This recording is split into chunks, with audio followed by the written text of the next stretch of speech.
Според последните статистики на ресорното министерство, од направени 2345 тестирања, регистрирани се 373 нови случаи на COVID-19, во Скопје 155, Прилеп 47, Кавадарци 23, Охрид 22, Куманово 20, Тетово 17, Струга 10, Битола 9, Велес, Струмица и Берово по 7, Штип, Крива Паланка и Делчево по 6, Неготино 5, Дебари, Валандово по 4, Гостивар, Кочани, Ресен, Пробиштип и Кратово по 3, Гевгелија 2 и Кичево 1 нов случај на коронавирусот.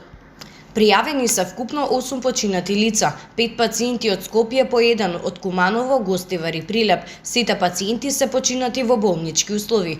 Вкупната бројка на ковид диагностицирани лица во нашата земја од почетокот на епидемијата изнесува 98.174. Бројката на оздравени пациенти е 88.778. На починати е 3018, а бројот на активни случаи во моментов изнесува 6.378.